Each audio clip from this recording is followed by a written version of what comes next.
A long time ago, there was a village by the sea. As you can imagine, this was a fishing village.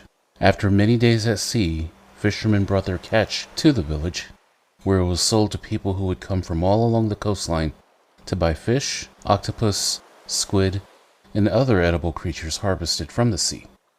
In this village, there lived a very beautiful woman. The woman stood tall and slender.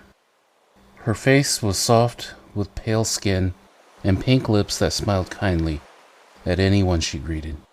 Her long black hair shimmered in the morning light, and at night, the moon reflected in her warm brown eyes that sparkled like the stars in the sky. Every man who saw her, especially the many fishermen who came to the village, wanted to know who this woman was.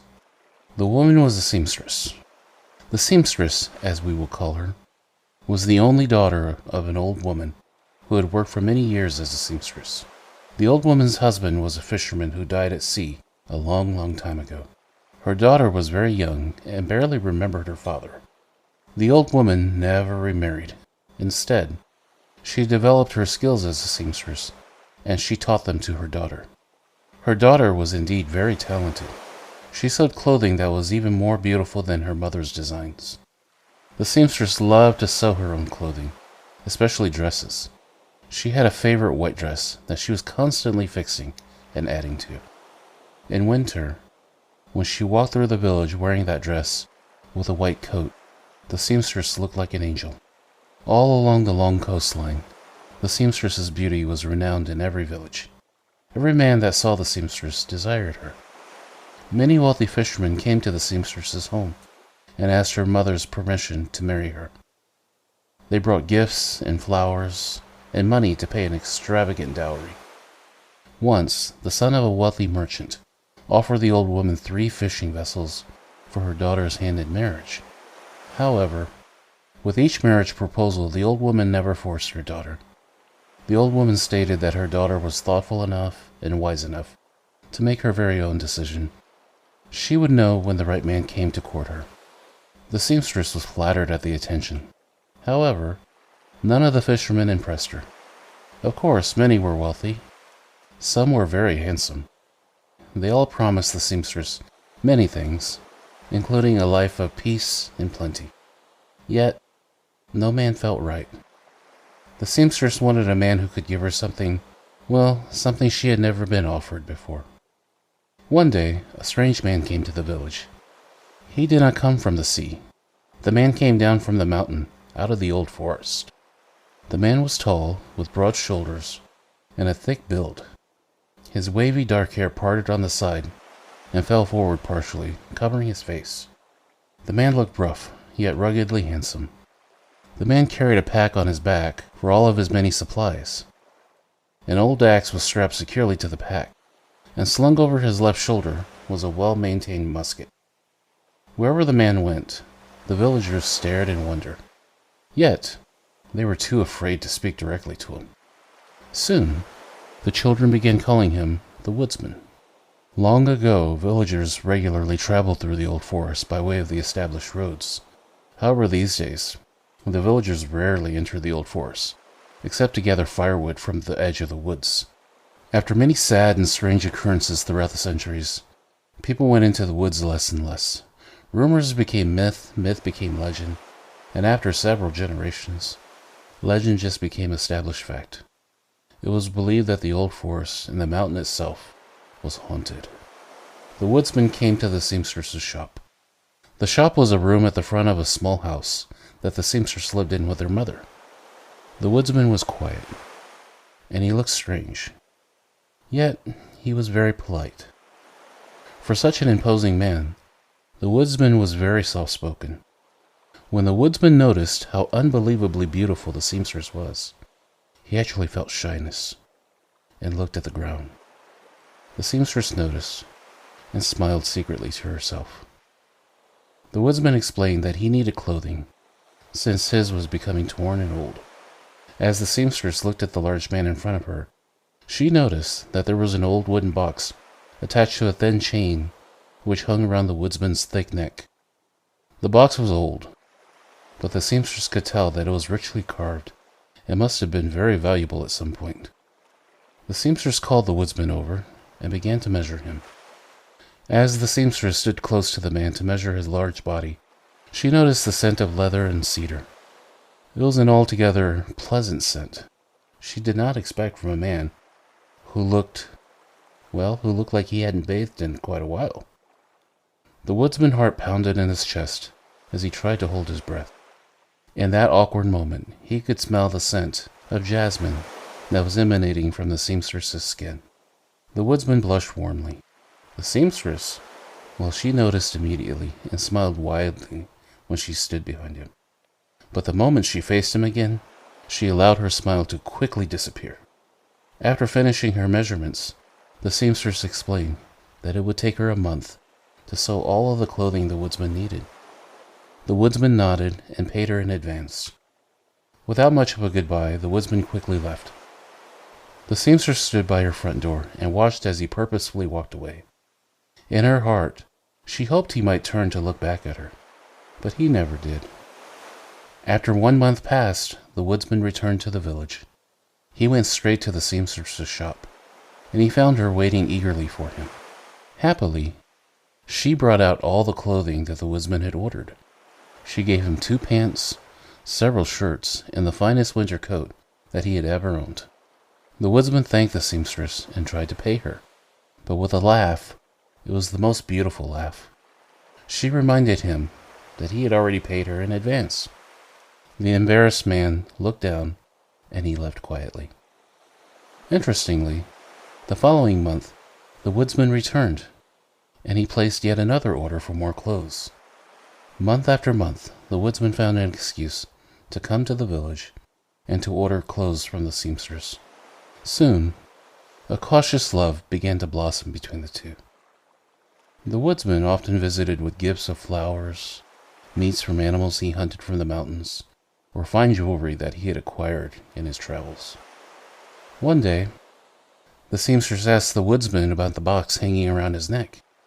The woodsman looked at the beautiful woman thoughtfully. He removed the box from around his neck. Slowly, the woodsman opened the box and showed her. Inside the small box were all the broken pieces of the woodsman's heart.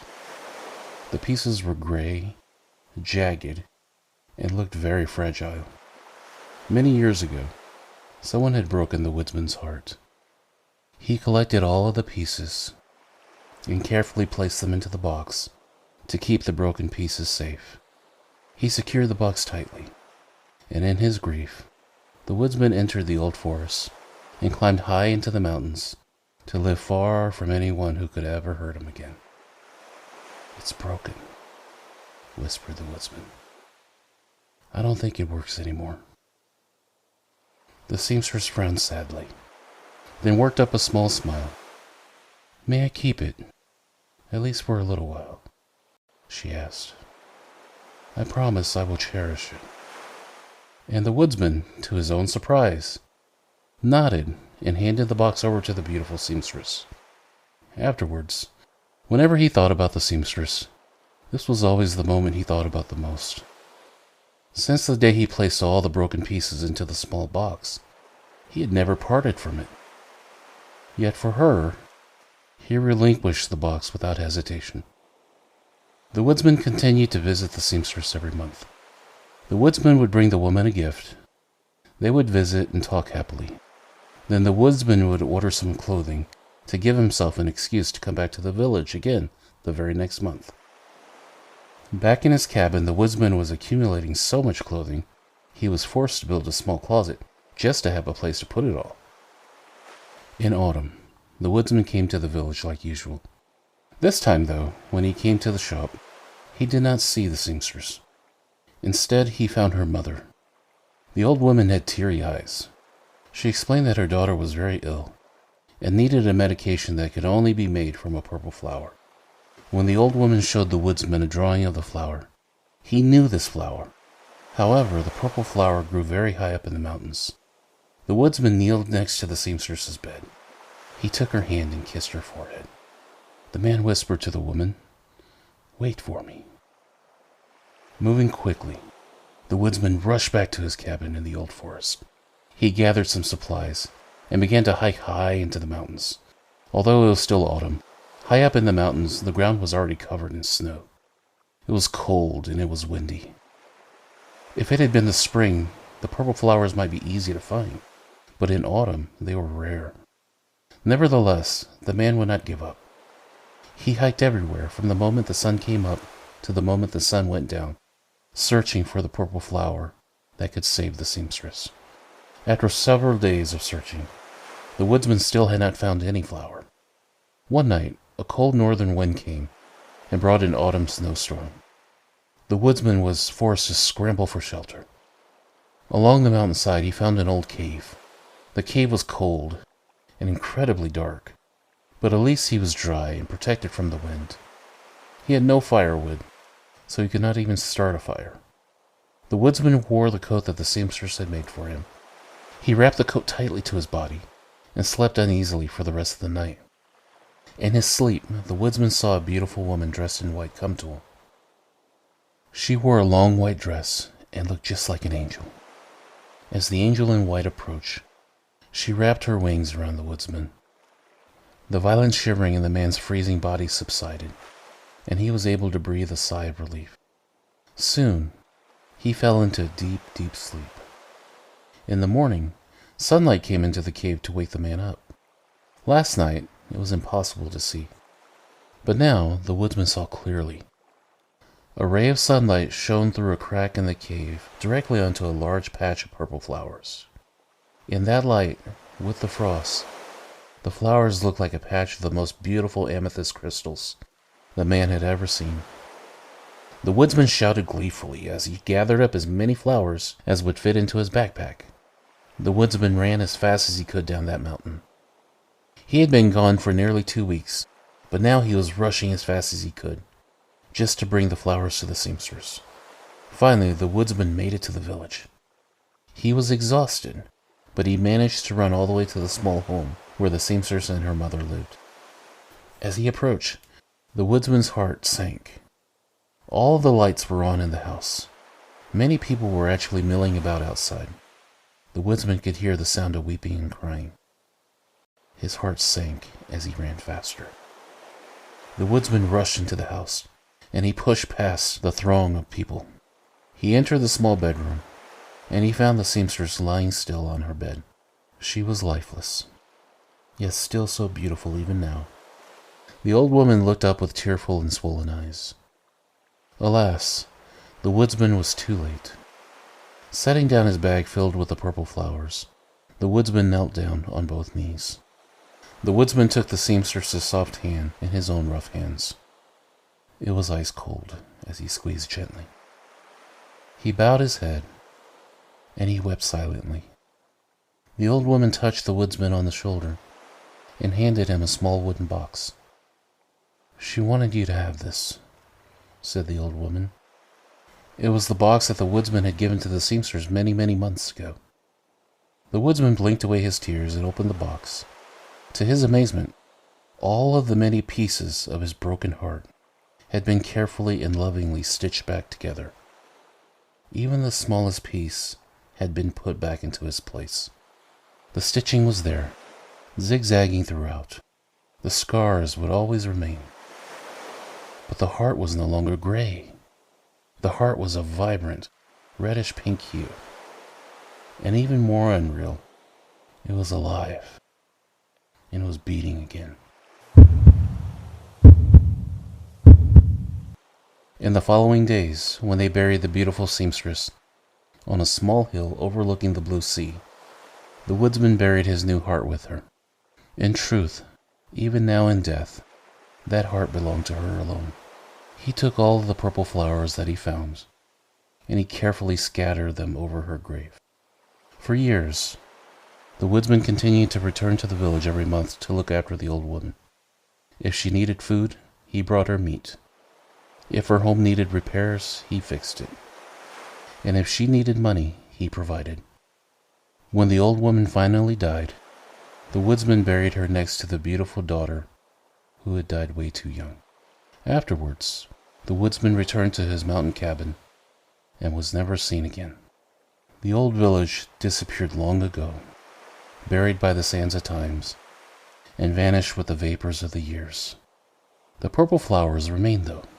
All of those purple flowers that the woodsman scattered upon the seamstress's grave somehow took root. Today, the hillside facing the sea blooms the most beautiful purple flowers every spring. On clear nights under starry skies, locals say that an ethereal form in the shape of a slender young woman in a flowing white dress can be seen on that hillside amongst those purple flowers. The flowers remain as a legacy to the broken heart that was mended, and as a monument to the love that ended too soon.